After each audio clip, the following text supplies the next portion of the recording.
Pessoal, boa noite, bem-vindos. Boa noite para todo mundo. Deixa eu apresentar o nosso convidado rapidinho para a gente começar o nosso papo, que eu tenho certeza que hoje, mais uma vez, papo promete, papo é bom, papo vai ser inspirador.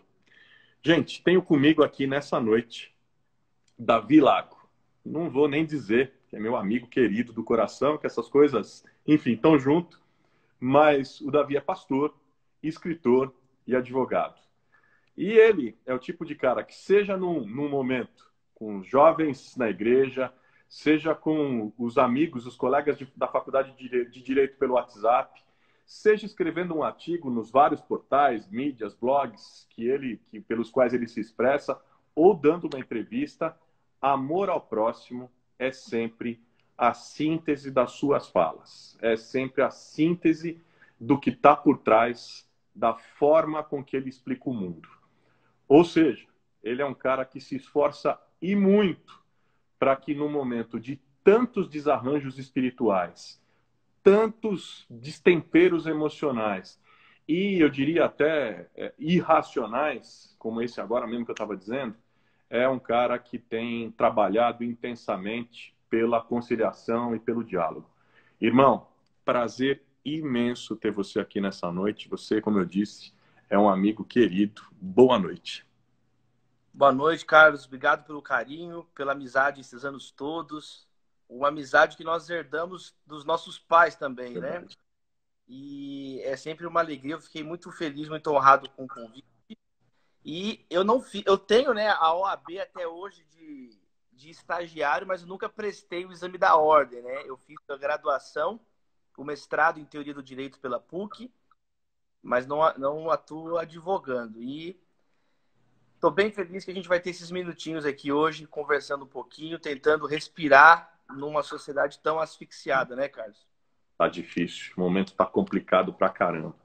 Velho, você tem 34 anos. A gente tem falado muito aqui sobre pandemia, gente mais velha, gente mais nova, experiências distintas. Ontem mesmo eu falava aqui com a Marina. A Marina viveu de muito perto o impacto, né, de pandemias na região onde ela vivia, lá enfim, na comunidade rural que ela estava, né, o impacto da malária, depois a pandemia da meningite, enfim. Você é um cara muito mais jovem, né? Acho que a pandemia mais próxima que chegou de você é a de 2009, da gripe suína. E acredito que você se lembre, né? Quais você acha que foram os erros e os acertos naquela época comparados aos de hoje? A minha geração, o máximo que a gente teve foi catapora quando era criança, né? Eu ainda tive catapora, tive hepatite em Bertioga uma vez. Mas, na verdade, o Brasil ele teve duas grandes gerações de sanitaristas. Na década de 1910 e na década de 80, quando foi discutido o texto da Constituição de 88. São duas grandes gerações de sanitaristas brasileiros, né? O Brasil tem uma tradição já nisso, mas realmente as crises respiratórias elas não são muito a nossa praia, né? O Brasil o pessoal, o Aedes aegypti são o Zika, chikungunya, dengue, febre amarela. E é legal porque você olha agora para as nações mais bem-sucedidas no controle da pandemia, é Taiwan, Nova Zelândia, numa região onde nos últimos 10 anos tiveram 3 grandes epidemias a partir de lá. E o Brasil agora, essas crises respiratórias parece que agora se tornam mais comuns, não apenas no Brasil, mas no mundo globalizado, no mundo com aviões, no mundo com maior agilidade na mobilidade das pessoas. Olha o tamanho do Brasil, país com mais de 210 milhões de habitantes, 8 milhões de quilômetros quadrados, e a doença em meses alcança os rincões da nação. Então, é um momento difícil para o brasileiro que não está habituado com isso, mas que fique a lição de Taiwan e de Nova Zelândia, que fizeram o para casa. Lá, por exemplo, eles têm um centro permanente agora de controle dessas doenças respiratórias, né? Então, era algo distante que o brasileiro assistia em filmes e agora as ruas brasileiras, as pessoas andando mascaradas. Incrível. Incrível. A gente olhava, né? A gente olhava na TV, olhava nos filmes, povo usando máscara, né? E parecia um negócio tão distante da gente, né? Cara, impressionante como de repente isso vira de um jeito brusco, quase que instantâneo, né? Agora, onde você acha que estão os nossos principais acertos e os nossos principais erros, comparando com tudo isso, com essa conjuntura mundial? Bom, o Brasil está sendo apontado, né, não por nós próprios, né? Externamente, o Brasil é apontado na imprensa, na academia e até mesmo pelas lideranças governamentais de fora do Brasil como o pior dos países do G20 lidando com a crise. O governo federal ele fez uma escolha muito clara em não aproveitar a situação para uma coalizão. O governo não sinalizou, o governo não quis, ele não quis, propositalmente, intencionalmente, ele não quis fazer uma unidade do país num momento grave. Ele não quis. E agora o Brasil colhe as consequências. A Europa não vai receber brasileiros mais. Quem quiser viajar para a Europa, agora a gente não depende de nós mais, né? E esses erros, eles são erros retumbantes. São erros retumbantes. Era o momento de colocar diferenças de lado e pensar no médio e longo prazo da nação. Mas eu não vejo que o erro foi apenas do governo federal, foi também do governo, dos governos nas regionais, prefeituras. Você percebe uma imaturidade política muito grande na nação brasileira. O Brasil a política, as pessoas mais velhas, que deveriam estar dando o exemplo, você acabou de falar do absurdo que aconteceu com o nosso amigo em comum, o reverendo Antônio Carlos Costa, um homem sério, um homem comprometido, um homem que você pode, às vezes, não concordar com a opinião política, mas ninguém questiona que é um homem de Deus, um homem que dedicou a vida a ajudar comunidades carentes. Você vê as pessoas que estão lá derrubando as cruzes, ofendendo o luto de um pai que perdeu um filho pela pandemia, eram pessoas mais velhas, eram os famosos tiozões, era pessoa de cabeça branca. Então, você vê no Brasil uma insatisfação. A juventude permanece insatisfeita com os quadros políticos da nação brasileira por causa da incompetência, por falta de estudo. Eu achei o máximo a tua enquete. Qual que é o grande problema? E é verdade, o grande problema não é nem a intolerância e a falta de empatia, é a falta de interpretação de texto. O Brasil tem os piores índices do PISA, né? O Brasil tem os piores índices de alfabetização escolar. O brasileiro é um grande país de analfabetos funcionais. Isso precisa mudar. É nas bases, é na educação. E aí, quando tem um momento grave como esse, Carlos, estamos sofrendo impacto. Claro, a falta de liderança fica muito clara num momento como esse. É fato. Se você lê qualquer texto básico de teoria política, por exemplo, os escritos políticos do David Hume, qualquer um desses, eu estou falando do Hume que eu estava lendo esses dias, ele fala lá que quando que se precisa de um líder, especialmente em crises, em guerras, em momentos de pandemia, momentos de doença, que a vida das pessoas depende da qualidade das decisões políticas. Aliás, é nesses momentos que, em geral, os líderes se colocam, se mostram. Aliás, para bem e para mal, né, Davi? Para bem e para mal, porque mostram a estatura, né? As frases famosas, lá, o pessoal tá na moda agora ficar citando o Churchill, né? Mas quando você estuda lá a história, o Neville no parlamento britânico, qual que é o argumento que usam para tirar ele e colocar o Churchill? É que o Neville foi incapaz de liderar o parlamento britânico em tempo de paz. Como é que ele ia liderar num tempo de guerra? Então, é num tempo... a narrativa política mundial, nesse momento, é de guerra. Sim. Olha o discurso histórico da Merkel. As fronteiras das nações estão fechadas. Sim. O pessoal não tem noção do que é isso. Não fecha a fronteira de nações desde o final da Segunda Guerra Mundial. Então, são 60 anos que não acontece uma situação como essa. Então, o Brasil vai ainda colher, infelizmente, frutos da má gestão pública nesse momento. Agora, por um outro lado, eu acho que temos que... Você perguntou o aspecto positivo. Nós temos... hoje, o governador aqui de São Paulo anunciou os estudos do Instituto Butantan. O Brasil tem uma comunidade científica em questões sanitárias. Você é um de médico... ponta. De ponta. Eu preguei esse ano, em janeiro, foi a minha 10ª formatura da Faculdade de Medicina da UFMG. Eu virei uma espécie de capelão lá da Faculdade de Medicina da UFMG, 10 anos com o trabalho lá. E eu preparei um discurso Só o Brasil tem Carlos Chagas. É o único cientista na história da medicina que desvendou uma doença por completo. Encontrou o vetor, o patógeno, até o remédio, a epidemiologia. É o único. É um brasileiro, Carlos Chagas. Então nós temos Oswaldo Cruz na nossa história, nós temos grandes nomes do sanitarismo e está na hora disso vir à tona também, né? Então, e respeitar, né? Respeitar, né, Davi? Respeitar a ciência, respeitar a nossa história, entendeu? Não dá para a gente, inclusive, usar argumentos de fé para desqualificar a ciência, para desqualificar as experiências internacionais, Sim. Enfim. Mas você, velho, teve algum dia nessa quarentena em que você parou e falou assim, não, peraí, chega. Eu saí um pouco, preciso oxigenar o cérebro. Ou você tá lidando bem com o isolamento, tá ficando em casa o tempo todo? Cara, isso foi no primeiro minuto que começou a quarentena. Eu imagino, eu te conheço, pô. Você é inquieto por natureza. Acostumado a andar de madrugada, ficando de um lado pro outro. Eu tô sofrendo demais. A minha vida é tipo o terminal do Tom Hanks. Tá num aeroporto sem saber direito onde tá indo. Teve até um dia, né? Eu cheguei com tanto sono no aeroporto de Congonhas. Eu tava com tanto sono, cara, que eu olhei assim pra mulher. Assim, a mulher perguntou 5 da manhã pra mim, qual que é o seu destino final? Eu olhei pra ela e falei assim, o destino final é a Nova Jerusalém. O final de tudo é pra lá que eu tô indo. Agora eu não tô lembrando disso aí. Então você sabe a correria, né? Agora, a gente ficou aqui, eu tô respeitando todos os requisitos aí da quarentena. Tá me ouvindo? Travou um pouquinho aqui.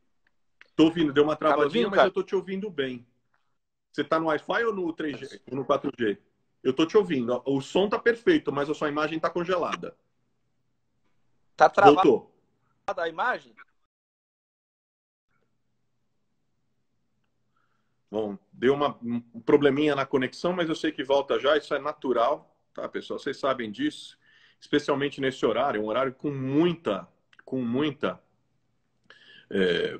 lives acontecendo simultâneas, então, enfim, há também uma adaptação nesse sentido. Estou vendo a mensagem aqui da Cici, aqui, orando por mim, obrigado. Alan, querido, Alan Bezerra, meu amigo querido, boa noite.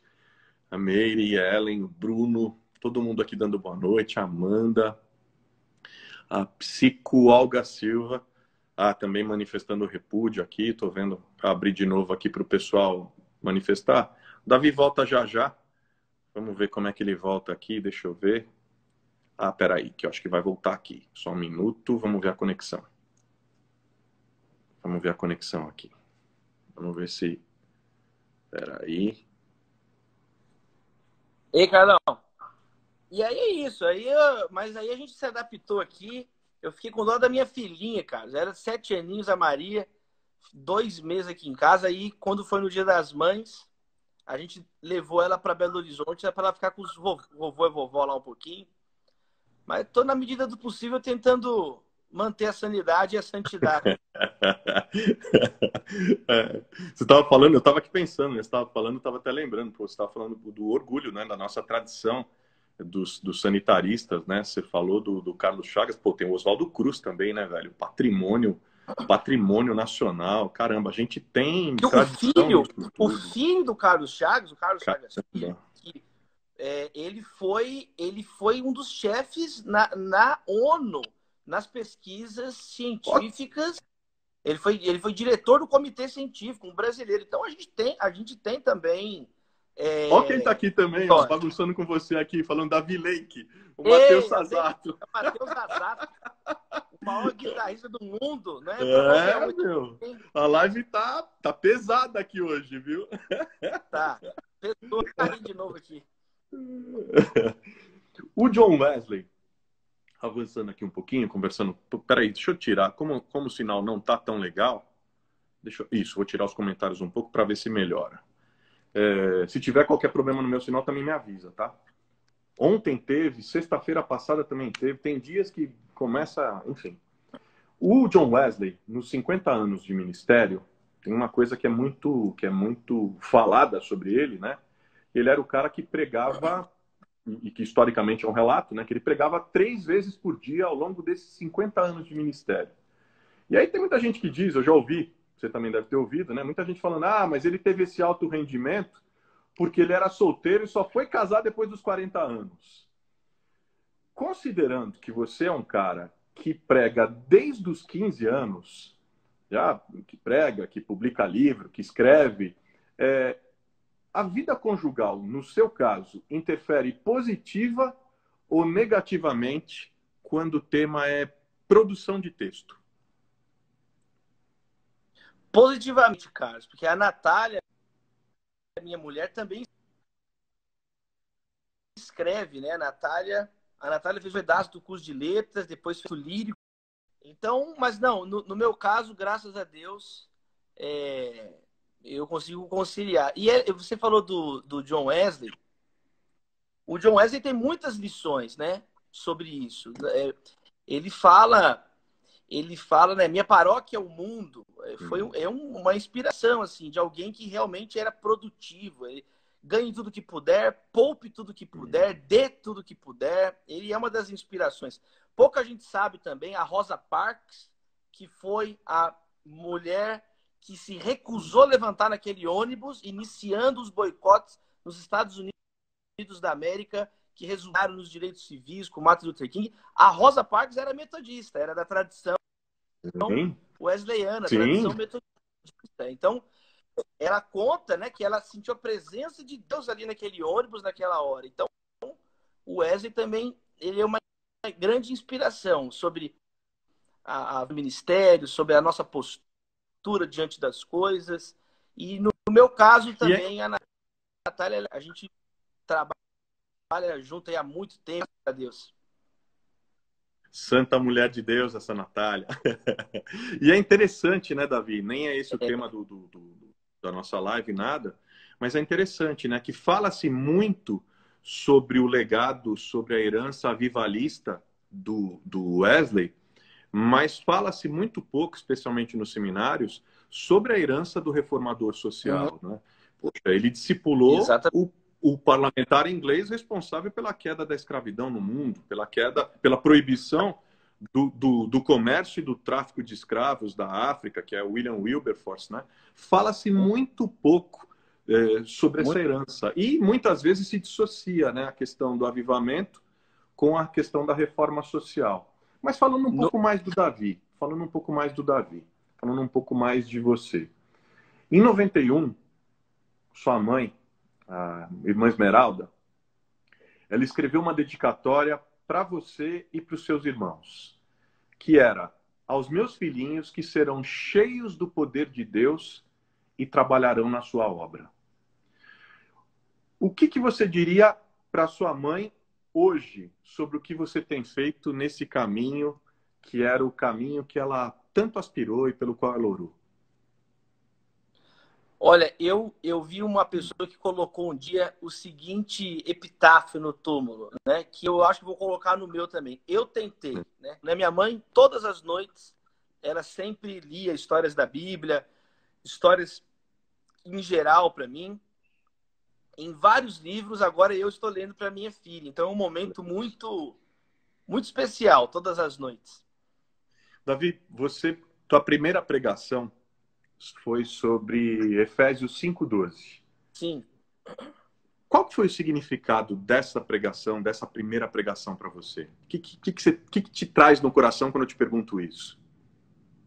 Eu preguei um sermão do reverendo Messias Anacleto Rosa. Eu tinha 15 Não creio. anos de idade. E eu participava das ações de evangelismo da igreja no domingo, com 12, 13, 14, 15 anos. Quando eu fiz 15 anos, o pastor Jorge Linhares me convidou para pregar na igreja. Falou: Davi, poxa, você podia pregar aqui no culto de domingo, pregar na igreja e tal. E aí eu não tinha condição de pregar, né? E aí eu estudei o sermão do reverendo Messias Anacleto Rosa e me veio no coração muita alegria. Eu lembro também que aconteceu uma coisa engraçada nessa primeira mensagem, Carlos. Foi em 2001. Eu tinha 15 anos de idade, estava no primeiro ano do ensino médio. E a pregação foi adiada 4 vezes. Então foi uma missão. A primeira coisa que eu lembro é que eu tive que perseverar muito para conseguir pregar a palavra de Deus. Porque a primeira vez que ele me convidou, chegou na hora do culto, ele mudou de ideia. A segunda vez aconteceu a mesma coisa. Caiu a conexão. Caiu a conexão. A terceira vez veio um convidado de fora missionário. E eu todas as vezes, eu convidava meus colegas da escola, eu convidava todo mundo. E aí, na última vez, eu nem convidei ninguém mais. E aí eu consegui pregar. Mas aí foi muito bom, porque foi bom porque a pregação não é sobre nós, a pregação é sobre o Senhor Jesus, é tudo sobre Ele, né? Então, desde a minha primeira mensagem, eu aprendi nunca me convidar para pregar, nunca pedir para pregar. Isso aí é Deus que vai abrindo a porta. Então, eu tive muitas lições nessa primeira mensagem em maio de 2001. Uau. E tem uma frase do Billy Graham, que eu estava até citando outro dia, quando ele diz que nós somos as Bíblias que o mundo está lendo, que o mundo vai ler. Nós somos os sermões que o mundo está prestando atenção. Aplicando isso para esse momento, Davi, qual que é o problema que acontece? O mundo não está prestando atenção ou os nossos sermões não estão chegando nos ouvidos mais atentos? Não, eu penso que existem modos diferentes de testemunho. A nossa função é testemunhar, é anunciar. Os frutos, eles são responsabilidade, biblicamente, é o próprio Deus que assume essa responsabilidade, é o Espírito Santo que gera o fruto. O reverendo Paulo Anglada faleceu recentemente, foi muito tempo o pastor da primeira igreja presbiteriana lá no Pará. E ele tem uma frase marcante na minha vida. Ele falou assim: Davi, a pregação, o nosso objetivo é pregar. Ela vai tornar a pessoa indesculpável ou vai levar a pessoa à salvação, mas o resultado é com Deus, não é? Nós somos semeadores. O pregador, ele lança a semente. Agora, quem faz a semente crescer é o próprio Senhor. Então, eu penso que no tempo atual, tem uma frase também do Gipsy Smith, né? Tem 5 evangelhos: Mateus, Marcos, Lucas, João e você. A nossa função é salgar, é ser fiel. Em Atos 8, a igreja testemunhou e foi fiel diante de perseguição. E ninguém se converteu, mas ela foi fiel. Está escrito lá em Atos 8.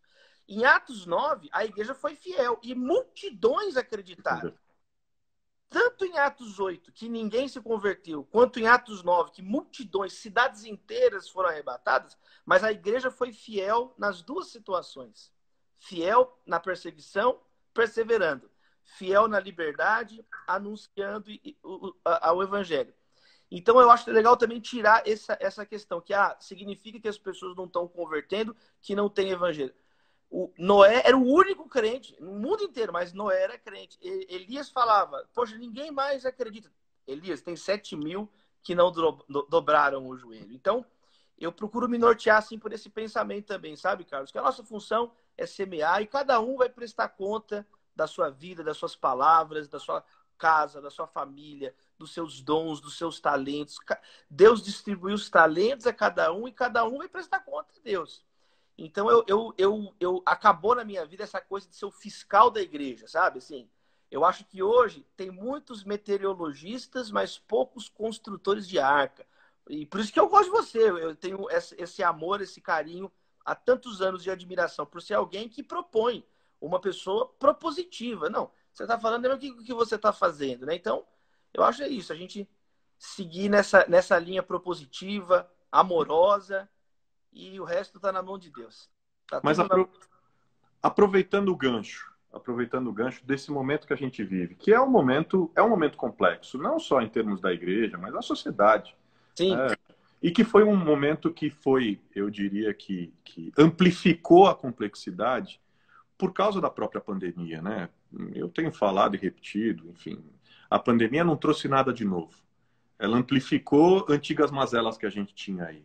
Ela iluminou a desigualdade de um jeito que talvez a gente nunca tivesse visto antes. Você vê a questão do racismo, como as pessoas se sensibilizaram, né? E seguramente, o racismo não chegou aqui agora, mas assim, elas se sensibilizaram porque está todo mundo muito mais muito mais à flor da pele, está todo mundo muito mais atento, está todo mundo muito mais, eu diria, de certa forma, sufocado, né? Mas aproveitando o gancho do que a gente estava falando, o mundo está em desordem por causa das escolhas que a gente tem feito ou porque a gente está hipnotizado pela mediocridade e viciado na banalidade? Existem camadas de problemas.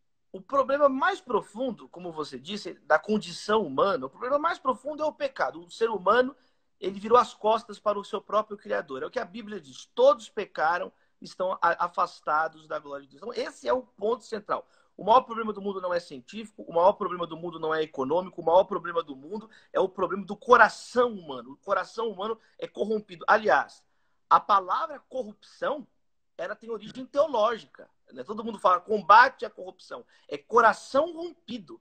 É um termo que Agostinho utiliza nos seus livros. A ideia de corrupção é uma ideia que remonta à teologia cristã, o fundamento dele. Então, primeiro, esse é o problema mais grave, o problema do próprio coração humano. Por exemplo, a carta de Tiago vai dizer: de onde vêm as guerras? Não vêm das paixões do coração de vocês? Jesus Cristo disse: não é o que entra que contamina, é o que sai do coração humano que contamina. Pois do coração que vem o homicídio, do coração que vem o orgulho, do coração que vem o adultério, do coração que vem tudo que não presta, as infidelidades. Então, um cristão, uma categoria cristã de pensamento faz essa divisão.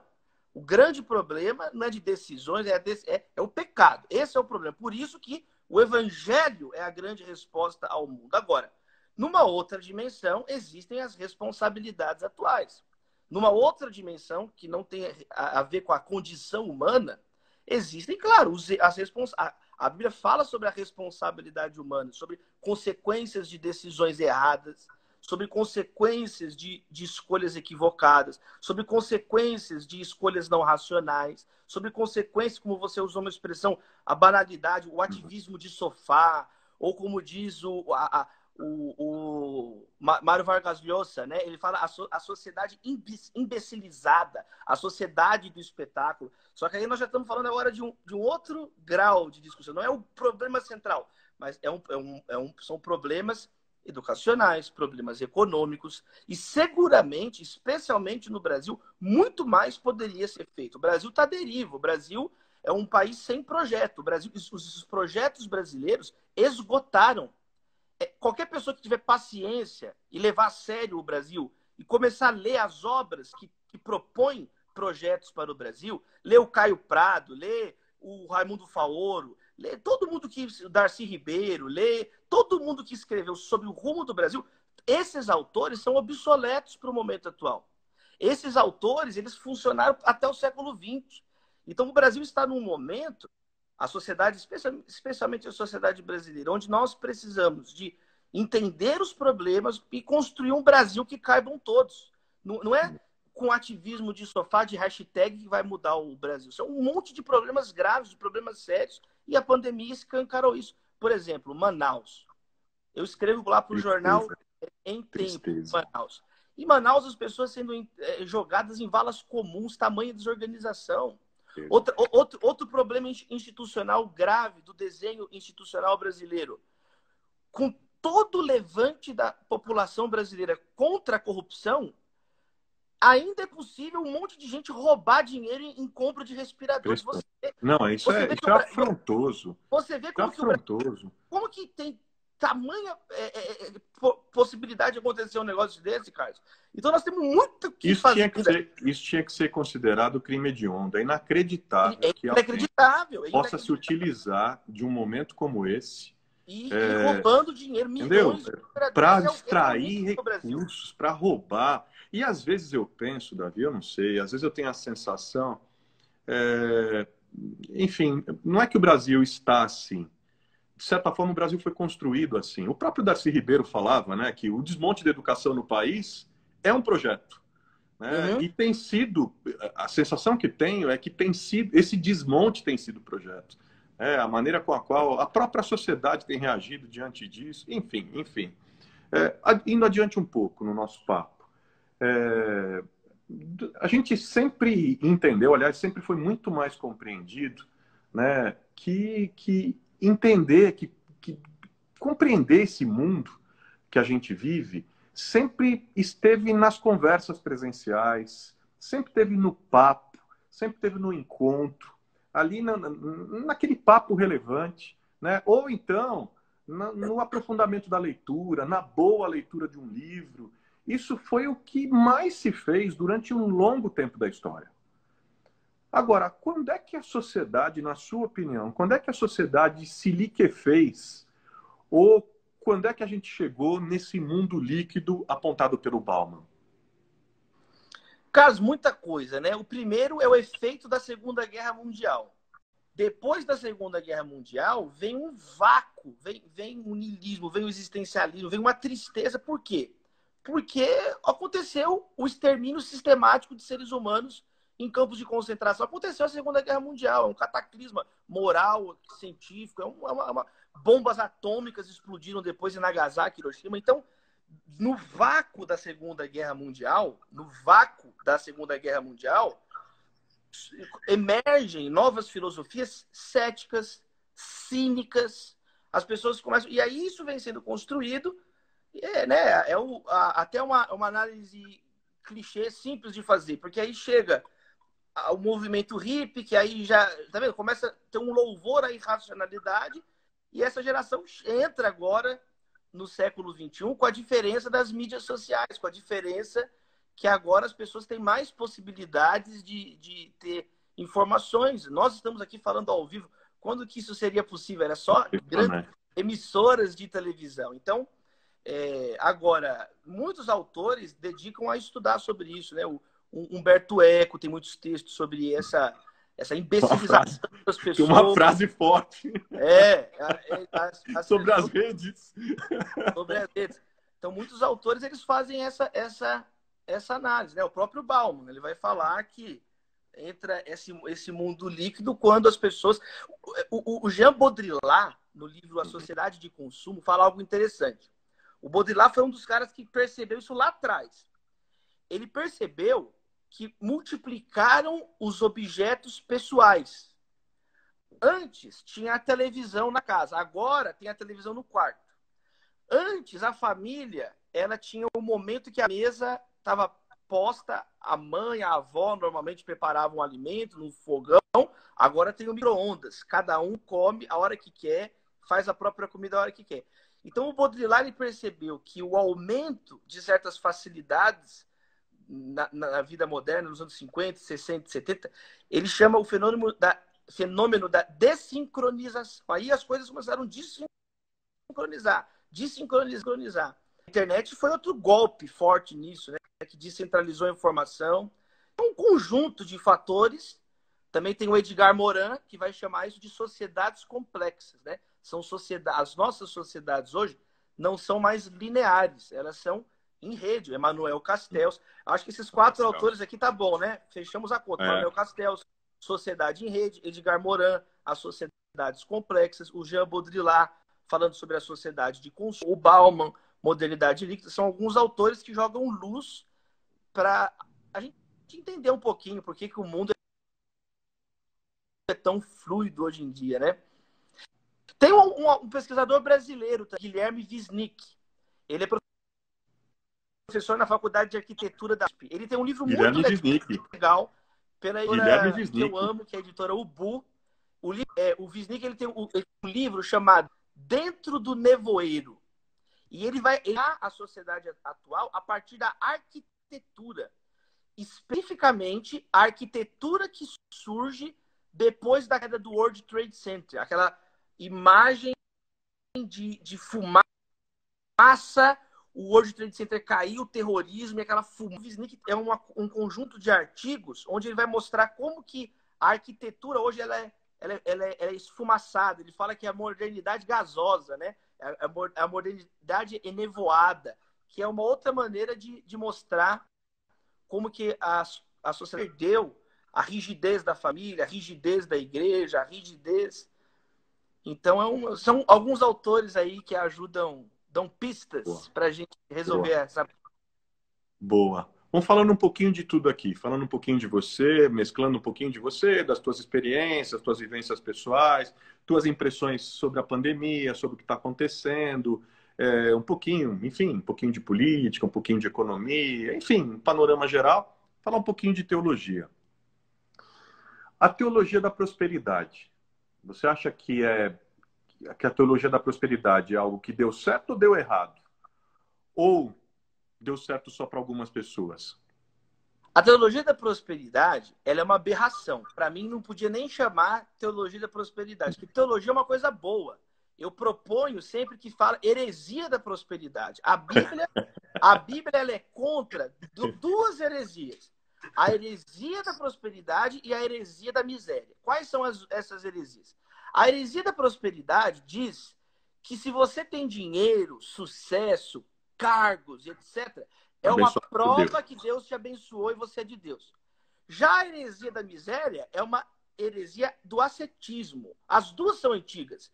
Quanto mais miserável você for, pobre, é sinônimo que você é humilde, bondoso, uma alma caridosa. As duas coisas são amplamente equivocadas. A Bíblia fala que essa não é a chave. Então, a Bíblia vai falar sobre o trabalho, a Bíblia vai falar sobre a misericórdia, a Bíblia vai falar sobre trabalhar com as próprias mãos e repartir com o necessitado. Efésios 4 diz assim, Efésios 4, 28. O que roubava, não roube mais. Antes, trabalhe com as próprias mãos para que tenha o que repartir com o necessitado. O oposto de roubar não é ser honesto. O oposto de roubar é ser honesto, trabalhar com as próprias mãos e repartir. É um conjunto, vai muito além do que simplesmente não roubar. Então a Bíblia vai falar sobre o trabalho. Jesus trabalhava, Jesus era um carpinteiro, né? Jesus trabalhou. John Stott tem uma frase que eu gosto muito sobre isso. Ele vai dizer que o trabalho não é consequência da queda. O trabalho é consequência da criação. Muitas pessoas falam isso. Eu vejo até mesmo Cortella falar isso. O Cortella falou assim, que o trabalho é maldição. Cortella, leia direito Gênesis 1 e 2. O pecado entra em Gênesis 3. Mas já existia trabalho no capítulo 1 e capítulo 2, porque o homem foi colocado por Deus para cultivar o jardim em Gênesis 2. O pecado, ele atrapalhou o trabalho. Agora, do suor do rosto comerá o pão. Mas o trabalho não é uma maldição. O trabalho é uma bênção de Deus. Interessante. Quem não gosta de trabalhar está perdido, porque no céu vai trabalhar. Fala que no céu os servos servirão a Deus. Os seus servos o servirão. Então, por isso que o inferno está cheio de preguiçoso, porque o preguiça é um pecado. A preguiça é um pecado, cara. Me ajuda a explicar isso. É boa. Engraçado que isso tem muito a ver, esse recorte que você está falando do trabalho, tem muito a ver também com a própria visão. E aí que eu não quero pôr mérito ou não estou colocando essa tinta, mas tem muito a ver com o recorte da visão católica dentro do cristianismo sobre o trabalho e a própria visão protestante sobre o trabalho, né? Voltando um pouco mais, falando um pouco de você. Você é um cara, enfim, eu tava brincando, mas você é mesmo. Você é um cara irrequieto, mas você ao mesmo tempo é um cara sorridente, divertido, bagunceiro. Quem te conhece mais de perto sabe como é que você é. Você é desse jeitão aí, todo mundo te conhece, falador e tal, expansivo, né? Mas teve um momento na sua vida que foi um momento conturbado, quando você perdeu seu tio num acidente de carro e logo depois faleceu seu avô, o pai do seu pai. E aí seu pai também acabou com um problema sério de saúde, acabou tendo que ser internado. Nesse momento, sua família deixa tudo em São Caetano e vai se reconstruir lá em Belo Horizonte. Você tinha 12 anos naquela época. Quais foram as maiores dificuldades que você enfrentou naquela época? Porque eu imagino que, enfim, imagina um menino de 12 anos, de repente, ter uma guinada radical dessa, não deve ter sido muito mole. Eu passei por uma dessa, mas não foi com a radicalidade da qual você passou. Eu mudei num período da minha vida com essa mais ou menos com essa idade, né? Mas qual foi? O que você se lembra de dificuldade, de lutas desse momento? Foi um momento muito difícil, Carlos. Primeiro, a perda do meu tio Yuri. O Yuri, ele era como o meu irmão mais velho. Ele era o irmão mais novo da minha mãe. Minha mãe tem 5 irmãos, ela é a mais velha e ele e o Emerson, os mais novos. E quando eu nasci, eles moravam com a gente. Então a gente brincava e o meu tio morreu num acidente de carro com 20 e poucos anos na Avenida do Estado. Ele bateu o carro, faleceu e foi muito difícil porque foi a primeira vez que eu lidei com o luto de perto, né? As pessoas... É sempre difícil participar de um velório, é sempre difícil, né? Você é um médico, uma pessoa ligada a ativismo humanitário, é sempre muito difícil. Agora, quando o luto é de um ente amado, um ente É querido, pesado. é muito pesado. E aí isso, eu lembro que foi um momento muito difícil. Perder o meu tio, irmão mais velho, perder todos os amigos, mudar para Belo Horizonte. Mas foi um momento também onde eu me aproximei também muito de Deus também, né? Porque o meu pai me ensinou sempre o caminho de Deus, a Bíblia e tal. Mas é aquela velha coisa, filho de pastor, neto de pastor, bisneto de pastor, será que eu sou crente só porque todo mundo da minha família é? E foi um período que eu tive grandes conflitos, assim, né, de fé, sobre ceticismo. Eu me aproximei da filosofia na adolescência por causa Sim, claro. dessas inquietações. Eu comecei a ler os textos densos de filosofia com 15, 16 anos, lendo o Descartes, lendo também teologia, tentando entender as respostas que a teologia tinha às minhas dúvidas, né? Eu tenho dúvidas grandes até hoje, né? Sobre temas ligados à epistemologia, ao solipsismo, à mente, enfim. Mas foi um despertamento dessas questões, né?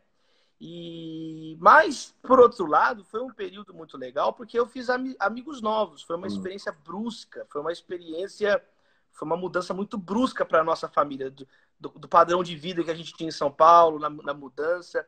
Mas olhando, né, hoje para trás, eu vejo que tudo isso foi bom para forjar o nosso caráter, né? O velho provérbio inglês: mar liso não forma marinheiros habilidosos. Sim, Então, gosto muito. então, olhando em retrospectiva, eu vejo tanto que foi importante essa série de acontecimentos, até mesmo para amadurecer assim algumas coisas, né? Algumas pessoas lá na nossa igreja, na Getsemane, pastor Jorge Linhares, eles começaram a investir muito na minha vida também. Eu penso em decorrência disso, assim, era novo, mas tinha muito sofrimento na história da nossa família. E isso meio que ajudou, olhando em retrospectiva, a dar um rumo para aquilo que eu tento fazer hoje. Uma coisa legal também, Carlos, que toda vez que um jovem perdia um irmão, eu fazia questão de ir no velório para abraçar o irmão que ficou, né? Eu lembro que eu tive uma sensibilidade, uma das respostas que eu encontrei, porque eu questionei, né? Por que Deus levou o meu irmão mais velho? E uma das respostas que eu aprendi foi essa, que às vezes o nosso sofrimento é para isso, é para você ajudar outras pessoas que vão passar por aquele mesmo sofrimento e você se torna uma bênção na vida dessas pessoas. E aí foi um ensinamento. Então, hoje eu tenho até hoje uma sensibilidade muito grande com algum jovem, algum adolescente que perde um irmão. Isso me levou também, desencadeou na minha vida, uma especial atenção com a atenção de escolas que sofrem violência e massacres. Então, por exemplo, quando eu me aproximei da ONG Anjos do Realengo, é a comunidade dos pais que No massacre perderam do os filhos no Realengo. massacre na escola do Tasso da Silveira, lá no Rio de Janeiro, ao lado da Igreja Presbiteriana de Piraquara, meu amigo Reverendo João.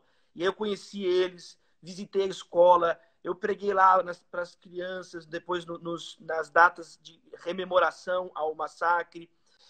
Agora, quando teve ano retrasado, ano passado, em Suzano, foi tão difícil.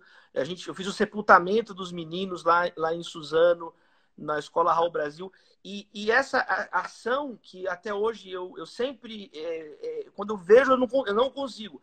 Eu sei assim que tem a ver com a perda do Yuri lá atrás, né? Foi algo que Marcou. marca a gente, mas de alguma maneira nós podemos contribuir, transformar isso em algo que de algum modo console alguém, um abraço. Não tem muito o que dizer, mas é um abraço mesmo.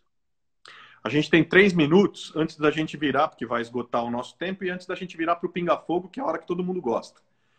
Aliás, quem está com a gente, aproveita, tem um aviãozinho aqui embaixo, manda para os seus amigos. Daqui a pouco, daqui 3 minutos a gente começa o Pinga Fogo, porque o Instagram vai limitar o nosso tempo, mas queria te fazer a última pergunta. A gente está num cenário absolutamente polarizado. Né? Os dias que a gente vive, tudo polariza. A gente começou conversando, inclusive, sobre como a própria pandemia, o vírus, as abordagens se polarizaram. Isso está tudo polarizado. Eu, por exemplo, eu vou até dizer para você, cara, eu acho que eu subestimei isso. Porque eu não imaginava, por exemplo, que se polarizaria a medicina, que se polarizaria a ciência, que se polarizaria um vírus, ou que um momento como um momento de pandemia seria capaz de nos dividir. Mas, enfim, é o mundo que a gente está vivendo. É o ambiente que a gente vive, de polarização. Escrever sobre esses dias te coloca em algum espectro desse cenário polarizado? Ou você prefere se colocar de outro jeito? Eu conheço um pouco do que você escreve, vejo um pouco do que você fala e produz e tal, pela minha própria atividade, claro, natural, normal, aliás, sempre me manda alguma coisa, né? Mas essa forma de se colocar é aceita quando o mundo quer mais ouvir sim, não, a favor ou contra? Essa forma de se colocar é ouvida desde que ela comece a demonstrar resultados. Na verdade, a política ela é feita de resultados, ela é feita de soluções efetivas aos desafios, aos problemas. E a própria polarização, ela não tende a permanecer se ela não der resultados. Afinal de contas, tem 1 ano e meio que o atual governo federal foi eleito. E esse ano já tem eleição de novo, né? Então, a política ela é feita, a credibilidade com a qualidade dos resultados. Então, existe, eu acho que no curto prazo, uma tendência de não ouvir essas pessoas que tentam se colocar de um modo mais equilibrado. Mas eu penso que não é no longo prazo, no médio prazo, existe. E no médio prazo, eu penso que virada em curso. Vozes como a Tabata Amaral, que está mais equilibrada, o centro expandido aí, vozes que estão indo para um centro expandido, elas vão ter muito mais força, porque elas estão se articulando com muito mais qualidade. São pessoas na faixa dos 20 aos 30 anos de idade, brigando com uma geração da mais de 60. Então você vê que é assimétrico. Mas uma parte dos políticos foi presa, a outra está morrendo porque está com 100 anos de idade, 300 anos de idade. A outra está envolvida em corrupção. Como eu tenho 34 anos... Mas ao mesmo tempo, a que chegou também, a nova que chegou, a novidade que chegou, a pesquisa da Folha de São Paulo mostra que a renovação do Congresso Nacional, por exemplo, em termos de resultados, especialmente a renovação geracional que aconteceu, o resultado é nulo. É um momento muito difícil. A mudança de idade foi baixíssima. Mudou 1 ano. Abaixou 1 ano na idade dos deputados. O Congresso oscilou 1 ano para baixo. Então, não houve ainda uma transição geracional. Infelizmente, não houve uma transição geracional. Então, eu procuro me situar com todo o amor e todo o carinho no que eu posso contribuir. Então, eu tenho abertura em alguns veículos mais aliados à centro-direita. Por exemplo, o Labou, o professor Luiz Felipe Pondé, o Eduardo Wolff, são pensadores, são filósofos, são pessoas numa linha mais centro-direita.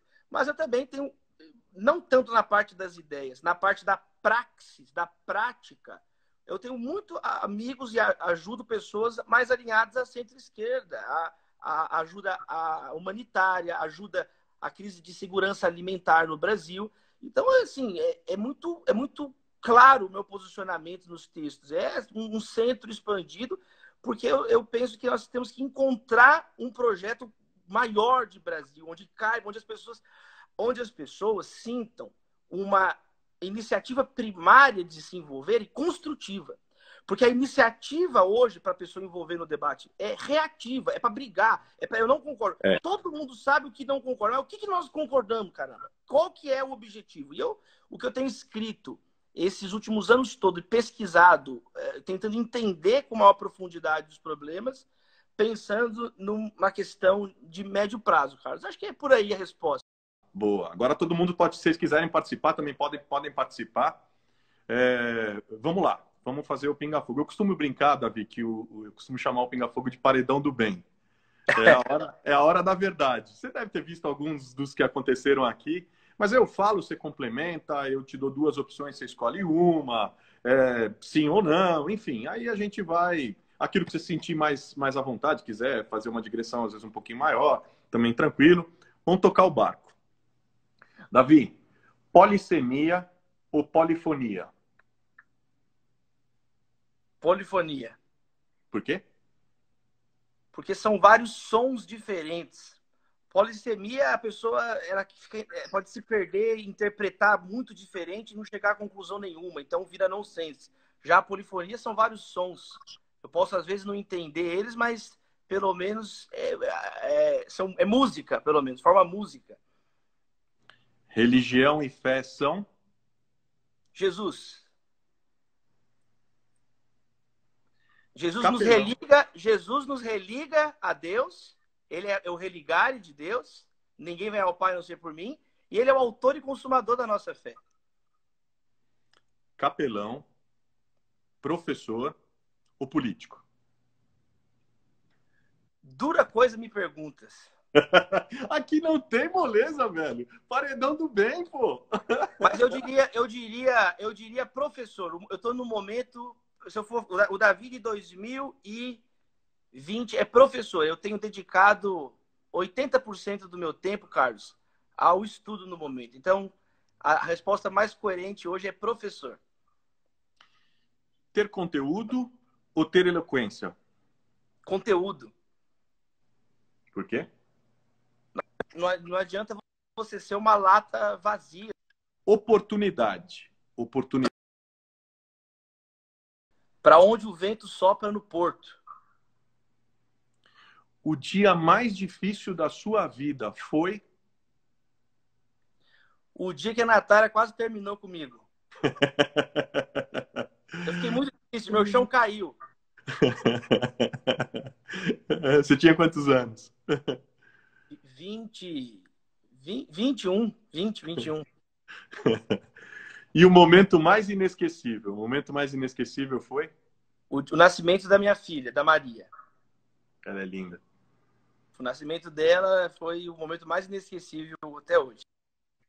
Sentar no fundo da classe e dizer em alto e bom som que a menina que entrou é a mais bonita da turma, foi? Foi maravilhoso. Foi o início da minha maior vitória. Casar com a Natália. A gente estudou junto. Graças a Deus, amanhã é dia dos namorados. A gente tá juntinho aqui até hoje. Carlão, nós vamos fazer 10 anos de casado. Você e a Patrícia também são inspiração para nós. Caramba, 10 anos já, Davi. 10 anos já. Conta outra. Conta outra. E quebrar o copo no primeiro dia que saiu com os pais da sua namorada, foi? Foi uma das maiores vergonhas que eu passei na minha vida, Carlos. Imagina o meu futuro sogro, sogra, a família inteira. Você sabe que a Natália, né, a irmã dela, a Roberta, é casada com o Giovanni, que jogou no Barcelona, no Manchester, no Cruzeiro. O restaurante mais chique de Belo Horizonte, a família dela, Giovanni, eu todo magrelinho lá. Eu era muito magro, Carlos. Eu era tão magro que eu tinha que passar 2 vezes para fazer sombra pelo menos uma vez. Eu era um palito. Aí eu cheguei todo sem graça, todo desengonçado. No meio do jantar, eu vi assim, eu explodi, eu não quebrei, eu explodi a taça de cristal. Que vergonha, eu não sabia o que eu fazia, se eu morria, se eu ressuscitava. Que vergonha. Mas você sobreviveu e deu certo, pelo disso? jeito. E você ainda casou e já se vão 10 anos, né, meu? Deu certo. É uma das... Deus existe, que milagres existem. Bora, provocações. Billy Graham ou John Stott? Charles Spurgeon. Por quê? Eu gosto mais do Charles Spurgeon que dos dois, porque o Spurgeon, ele era jovem pregador. E ele me inspirou muito, porque com 21, 22 anos, ele já era alguém consolidado no ministério, diferente do Billy Graham e do Stott, que foram tardiamente consolidados no ministério. Então, a grande inspiração que eu tenho não é o Billy Graham, não é o John Stott, mas é o Charles Spurgeon. Silas Malafaia ou Papa Francisco? Difícil também, hein? Mas o pastor Silas Malafaia tem uma amizade com a nossa família de muitos anos, assim como o teu pai é muito amigo do meu pai, ele tem uma amizade com o meu pai, o pastor Jorge Linhares. E eu também admiro demais o Papa Francisco. O Papa Francisco, não só a figura que ele representa conciliadora, mas os livros, as homilias do Papa Francisco são realmente muito inspiradoras. O livro dele, O Nome de Deus é Misericórdia. Então, a prática do Papa Francisco é uma grande inspiração da minha vida e tenho esse carinho pela família do pastor Silas, por tudo que representa na história da minha família. Exemplo de ação social feita por cristãos é? Luz, sal, perfume, fermento. Matrinchã ou tambaqui? Tambaqui. Canto lírico é? Canto lírio é vida plena. Sim ou não, hein? Só vale sim ou não. Com pouco mais de 30 anos de alfabetização, você tem 7.000 livros em casa. Você leu todos? Não.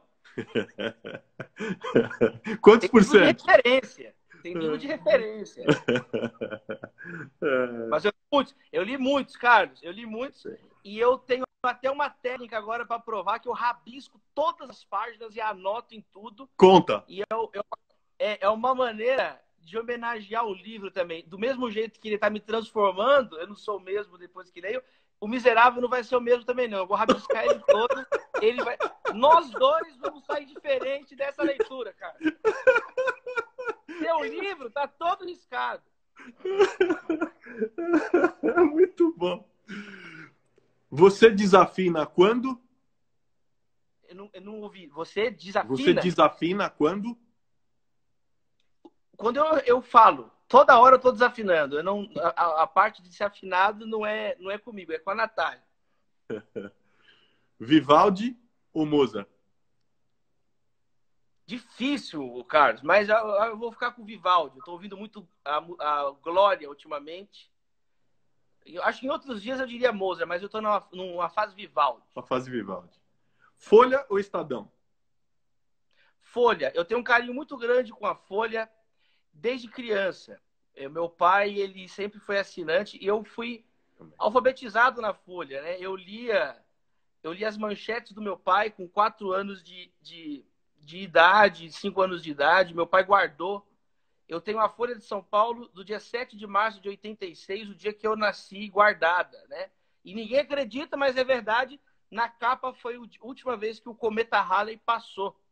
Então eu oro, eu peço a Deus para viver até a próxima vinda do cometa Halley, né? Deixa eu ver ele voltar. Quando eu nasci, o cometa Halley ele apareceu na capa da Folha de São Paulo.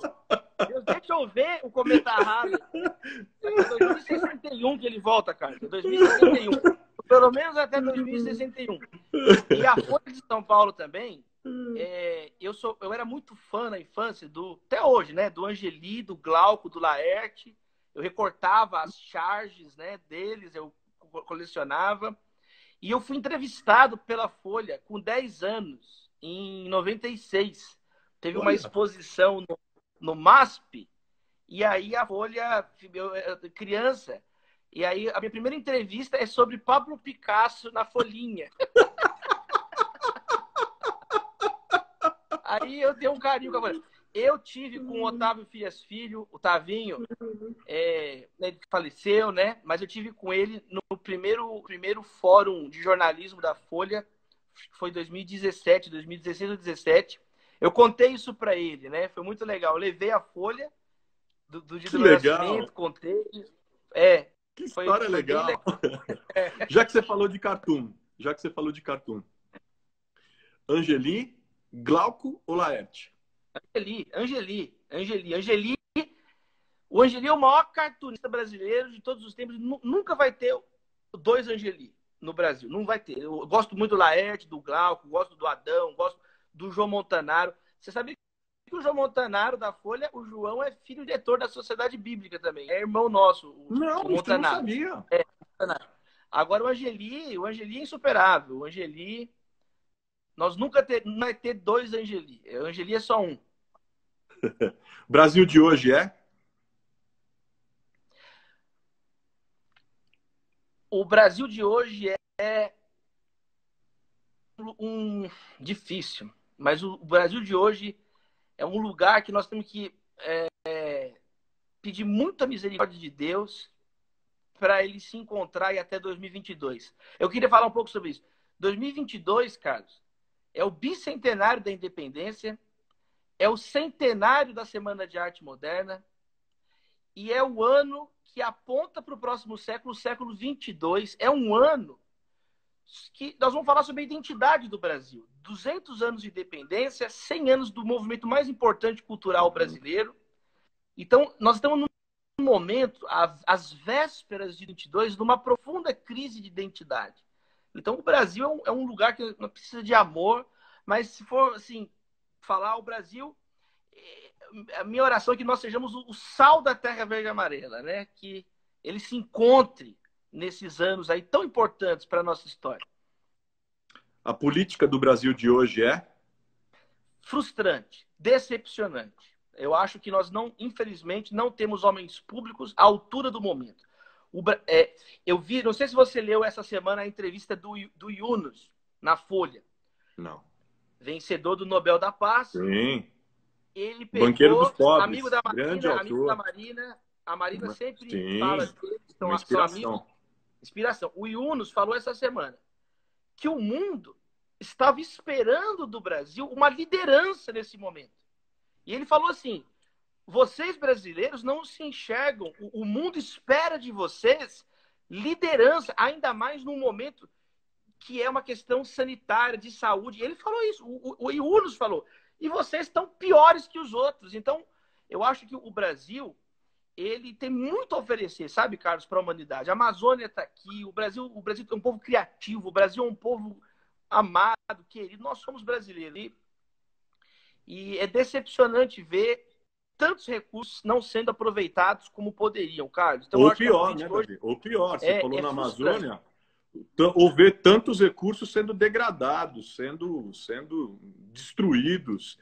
Entendeu? Em nome do lucro a qualquer preço, enfim. Adiante. Direita, esquerda ou depende do caminho? Eu não me identifico com nenhuma dessas esquerdas e direitas que estão postas. Não me identifico mesmo e posso discorrer longamente. Eu sei que você gosta disso. Por que eu não concordo com o que está aí? Eu acho o reducionismo, eu acho que o Brasil importa agendas de fora acriticamente. Claro que você pode ter alianças internacionais, é óbvio. Claro. Mas o Brasil está importando acriticamente padrões de comportamento obsoletos. E nós temos que encontrar o nosso próprio caminho. Então, eu do fundo do coração, eu não me identifico com a direita, não me identifico com a esquerda, que essas que estão aí, tô fora. Com certeza, até porque esses conceitos são lá da Revolução Francesa, velho. Sim, eles não dão conta do mundo que a gente vive. Do mundo cheio de nuances, de transformações, de mudanças, de formas de comunicação, de pensamento. É uma tolice, mas eu estou fazendo essa pergunta de propósito para você, conheço um pouco do seu pensamento, porque, na verdade, tenta-se, com a polarização, reduzir o mundo a duas únicas opções. Pior, na verdade, eu acho que agora é uma única opção, que é assim: se você é a favor de determinado governante ou de determinado político, se você é a favor, ok, você tem um posicionamento político. Se você simplesmente não concorda, então você é contra, ou pior, você odeia. né? Isso imediatamente te coloca, inclusive, num polo que sabe-se Deus qual é esse. E agora é o tal do polo do comunismo, é o polo do comunismo, do fantasma do comunismo. Aliás, comunismo é? Comunismo é uma ideologia obsoleta, né? Três ideologias obsoletas. Fundamentalismo religioso, do século XVI. Comunismo, do século XIX. Fascismo, do século XX. São três experiências obsoletas que não deram em nada, entendeu? Que são... Vê a palestra do Sérgio Abranches na Fundação Fernando Henrique Cardoso, que ele explica isso. Ele vai falar que nem existe mais a categoria proletário hoje. Não existe. O mundo do trabalho foi automatizado, Carlos. Categorias. Então, é um anacronismo muito grande. É um anacronismo muito grande. Davi, quem que é a formiga e quem que é o preguiçoso no atual cenário que a gente vive? A formiga, a nossa homenagem a todos os profissionais da saúde, médicos, enfermeiros, enfermeiras, médicas, sanitaristas, cientistas que estão trabalhando diuturnamente. A gente mora próximo, né, Carlos? Está aqui do lado também, perto do Pacaembu. A gente vê todo dia, tem um hospital de campanha. Eles são as nossas grandes formigas, exemplos de honra, de trabalho, mantendo o juramento de Hipócrates que fizeram, né, de servir, de cuidar dos pacientes. E os preguiçosos, bom, são aqueles que trabalham para destruir, que não imbuem com nada e ainda enchem as paciências, entendeu? E aí todo mundo que não está atrapalhando são os preguiçosos, são as pessoas que não querem resolver problemas. Boa. Para quem não sabe, gente, o Davi tem um livro incrível falando sobre o tema, é por isso que eu estou provocando ele. É que ele não fez o marketing dele, o merchan dele, eu estou levantando a bola para ele fazer o merchanzinho, entendeu? Leiam Formigas, entendeu? É um livro... O mundo é maior que a Terra significa que? Significa literalmente que o Brasil precisa entrar de temas novos. A China, a Índia, os Estados Unidos, a Europa são avançados, Israel são avançados, o Japão na questão da astronomia. E o Brasil, que tem Santos Dumont na sua história, o Brasil, que tem grandes cientistas na sua história, as pessoas acreditam em terra plana. Então o Brasil está ultrapassando a astronomia, Carlos. Isso é muito sério. Por quê? O Brasil, na década de 60, o Brasil ensinou os chineses a construir usinas hidrelétricas. O Brasil, ele estava à frente da Argentina no programa espacial. Hoje o Brasil é obsoleto, é ultrapassado. E o século XXI, o futuro, é a exploração espacial. Nós tivemos um momento, há 2 semanas atrás, que a imprensa brasileira repercutiu pouco, que nem se interessa, nem entende o que aconteceu. Primeiro voo privado espacial da história. Sabe? É um novo horizonte que está aberto diante de nós, nesse século ainda, não é nem para o século XXII, ainda no século XXI, projeto de chegar em Marte na década de 30 ou 40, são muitas coisas que nós ainda vamos ver. E o Brasil tem que entender que o mundo é maior que o planeta Terra, existe uma série de temas novos. A corrida espacial, a astronomia, ela impulsiona a cadeia inteira da ciência, da tecnologia, da matemática. Newton da Costa. Quantos conhecem Newton da Costa? Newton da Costa é um dos maiores lógicos da história da humanidade. Ele é brasileiro. Você estuda a história da lógica, tem os 4 grandes lógicos. Aristóteles, Frege, Tarski, Gödel. Aí chega no Newton da Costa, que é um brasileiro. O mundo estuda Newton da Costa. Os brasileiros não sabem de que se trata. Ele criou um ramo novo da lógica, a lógica paraconsistente. Então, o Brasil precisa valorizar a ciência, a tecnologia, a matemática, a lógica. Então, o mundo é maior que a Terra, é porque o mundo é maior que a Terra. Nós somos um planeta de um sistema solar que é uma estrela, o Sol, de uma galáxia, do universo, e as outras nações todas correndo, e nós deitados eternamente em berço esplêndido. Até quando, Carlão? Davi, Messias com arma na mão é? Errado. Jesus, ele disse de modo muito claro, o evangelho é uma lógica oposta à violência. O Jesus, ele fala isso, o maior é o menor. Os últimos serão os primeiros. Quando sou fraco, é que sou forte. É melhor dar a sua vida, né? Aquele que perde a sua vida, achará. É melhor dar do que receber. A nossa luta não é contra carne ou sangue. Jesus Cristo nunca disse, pegue o seu fuzil e siga-me. Ele disse, pegue a sua cruz e siga-me.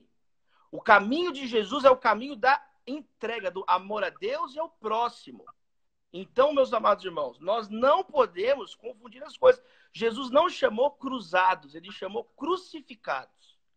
Então, eu sou contra o armamento, eu sou contra, o cristão é contra.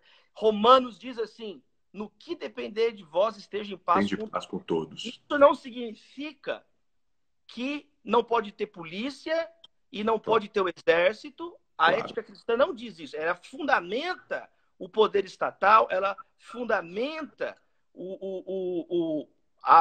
vários militares na Bíblia eram cristãos, no Novo Testamento. Agora, isso não significa que a gente vai sair agora matando. Quando Pedro arrancou a orelha de Malco, Jesus falou, guarda isso. Aí vem o outro, aí sempre vem o engraçadinho que fala assim, ah não, mas Jesus disse que veio trazer espada. Ou maternal da teologia, ou primeiro dia do maternal da teologia.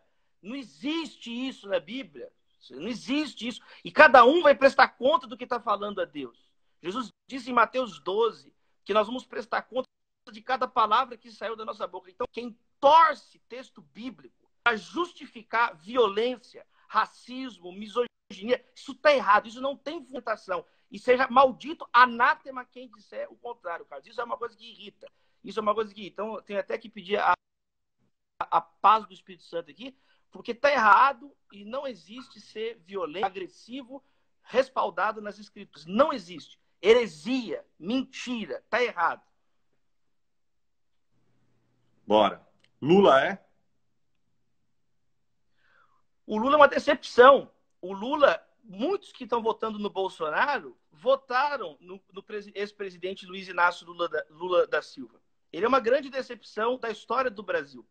Eu penso que depois que o presidente Lula morrer, no futuro, quando distanciar um pouco, vai chegar um ponto que as pessoas vão ver, poxa, realmente, ele fez projetos sociais importantes, é inquestionável. Tanto é que o próprio presidente Bolsonaro manteve o programa Bolsa Família, ele não ousou tocar. Agora, eu acho que mesmo as pessoas que apoiam o ex-presidente Lula sabem que ele pisou na bola, né? Você está vendo aí uma grande desorganização na esquerda. Então, o Lula, ele é uma grande decepção. Ele sabe disso, é triste, é muito triste o final, mas é uma decepção. É uma decepção, entendeu? Eu nunca votei no PT, nunca votei em nenhum candidato do PT, nunca votei. Mas nós temos que saber discernir. Não significa que não fez coisas boas. A política é complexa, é claro que fez coisas boas. Eu vou dar um exemplo. Por exemplo, o presidente Lula, ele ajudou muito a questão da pauta racial. Ele homenageou João Cândido. João Cândido, que é o almirante negro. Então, assim, o governo Lula ele foi importante para abrir espaço para pautas que não se falavam no Brasil, sinalizou. Agora, ele errou, escândalo de corrupção, o próprio partido se autodestruiu. Não sou eu que estou falando isso, isso aí é todo o país. Então o Lula é uma decepção, ele foi uma esperança de muitos brasileiros, mas ele não correspondeu ao que ele poderia ter entregue na história do Brasil. Ele não correspondeu. Poderia falar sobre isso, mas eu acho que não é Claro.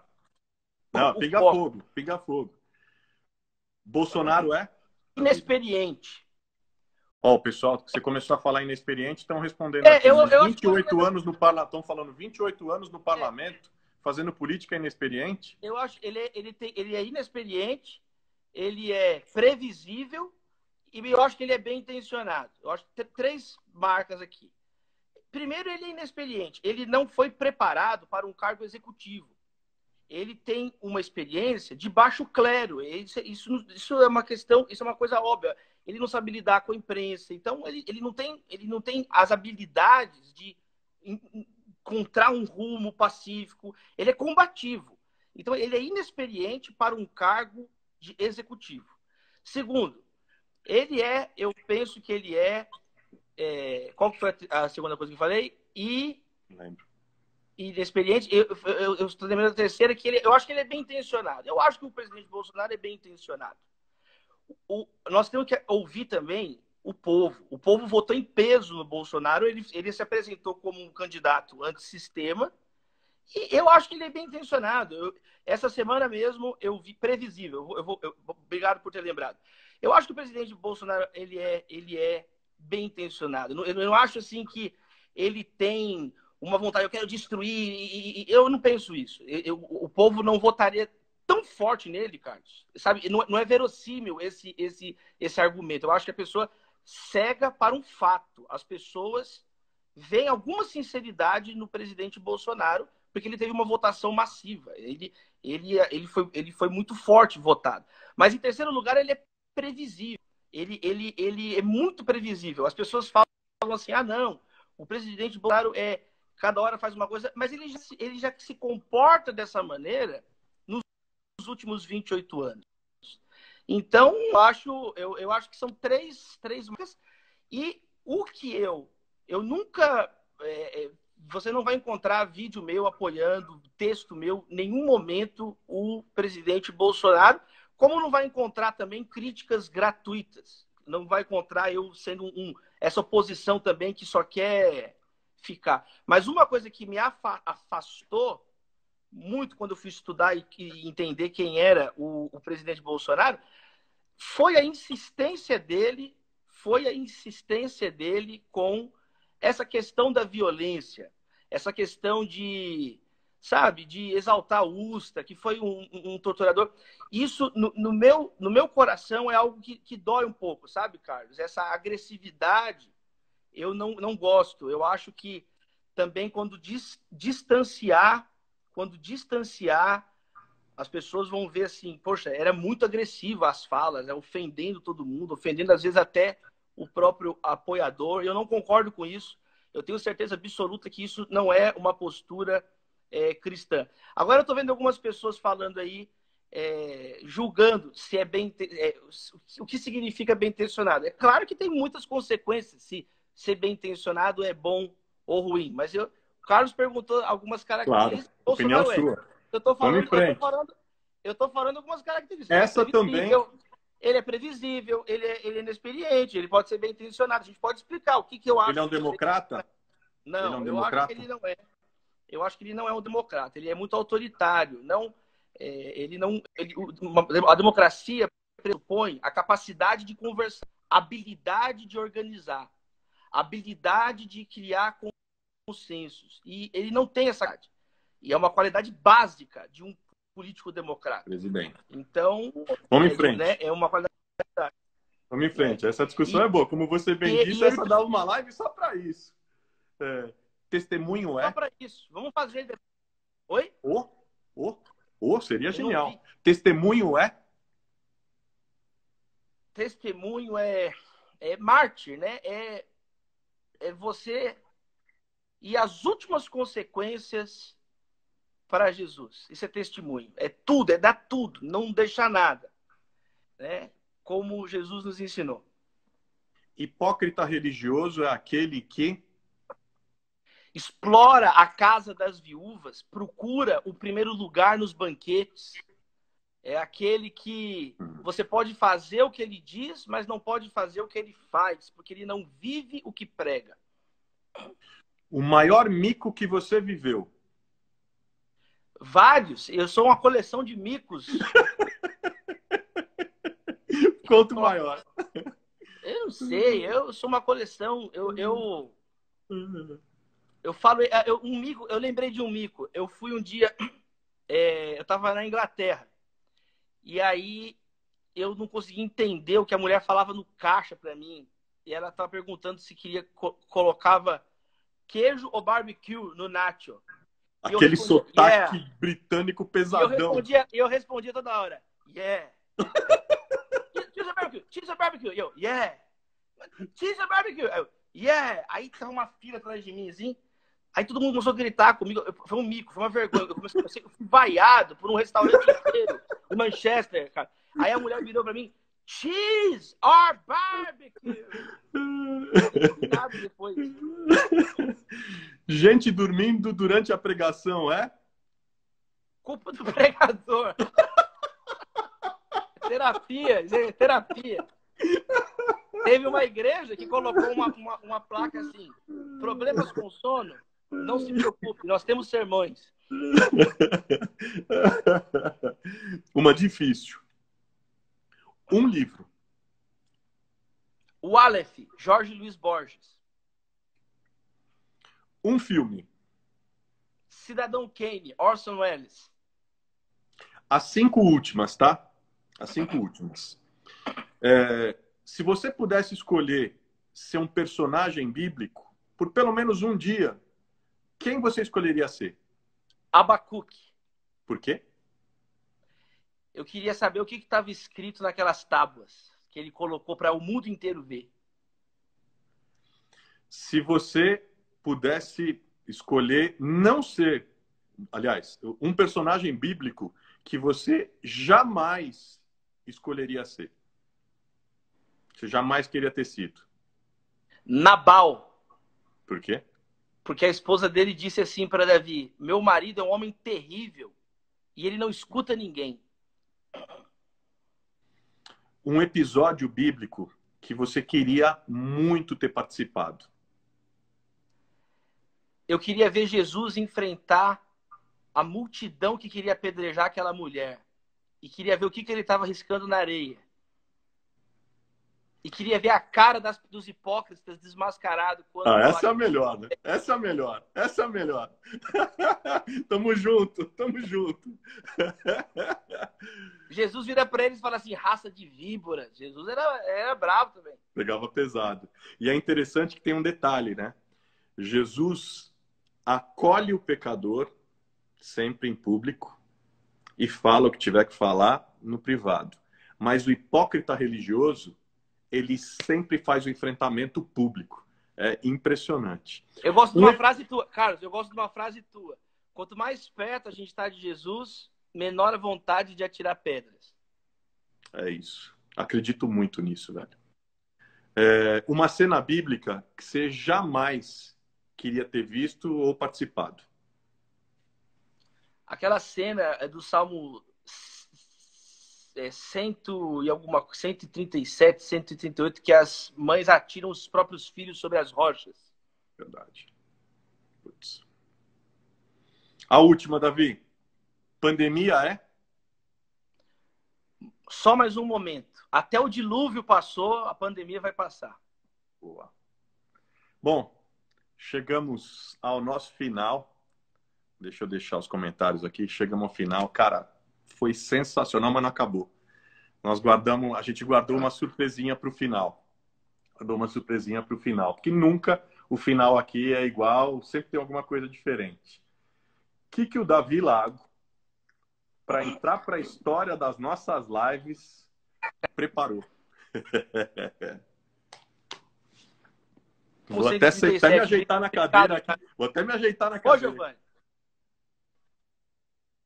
Eu vou falar aventuranças, Carlos, que eu aprendi com a minha mãe desde criança. E eu guardei elas no meu coração, na minha mente. E sempre que eu tô num aeroporto, num ponto de ônibus, num lugar assim, e eu tô comigo mesmo, eu fico sempre passando elas na minha mente para, de alguma maneira, entrar ali naquele sermão do monte e viver, né? Bem-aventurados os pobres em espírito, porque deles é o reino dos céus.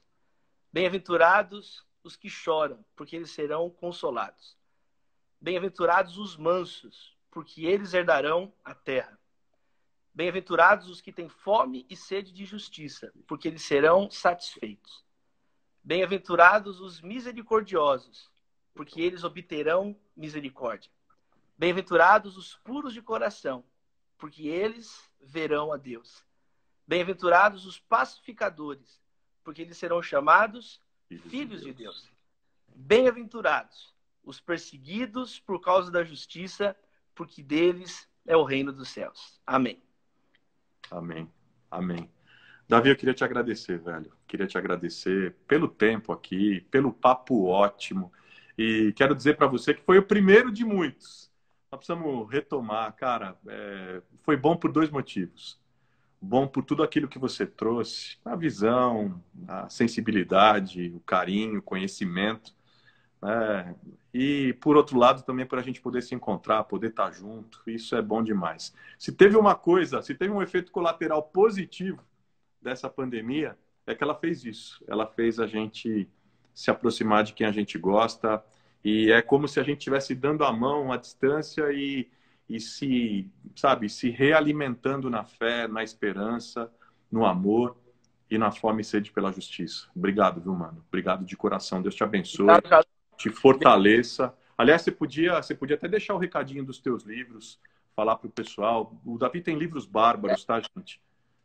Conferiu Formigas, eu escrevi com o Dr. William Douglas, e também o Brasil Polifônico, que é uma parte da minha dissertação de mestrado sobre o protestantismo e a política. O livro ele está agora também em bibliotecas estrangeiras, na Biblioteca Pública de Nova York, na Biblioteca Britânica, na Biblioteca da Universidade de Stanford. É bem bacana, é um livro fundamentado sobre essa confusão que a gente está vivendo, joga um pouco de luz. E também o convite para acompanhar os nossos artigos. Eu tenho uma coluna na revista HSM, que é uma referência de gestão, liderança. É uma coluna junto com o Augusto Júnior sobre perspectivas de carreira. E também, toda semana, domingo, tem um artigo lá no blog do Matheus Leitão, na revista Veja. Então, você pode conferir aí os nossos textos. E um beijo, Carlos, um beijo para a Patrícia, para sua casa, para sua família. Amamos vocês e vamos em frente aí com a graça de Deus, com a misericórdia de Deus. Valeu. Amém. Beijo, Davi. Beijo para todo mundo. Todo mundo que esteve aqui com a gente. Pessoal, um beijo para vocês. Quem chegou, eu vou repetir novamente, que a gente está sempre repetindo. A live fica gravada, porque depois o pessoal fica me mandando mensagens. A live fica gravada, permanece gravada. Vai estar amanhã disponível no meu canal do YouTube, youtube.com/Carlos Bezerra JR Oficial. Ótima noite para vocês. Amanhã, às 9h30, a gente tem um encontro marcado. Quem vai estar aqui com a gente é o Kaique Oliveira, da Companhia de Teatro Nici, que é um cara que tem feito um trabalho incrível em cultura, espiritualidade. Bom, amanhã vocês vão ver. Davi, beijo, se cuida. Valeu, Carlão. Beijão.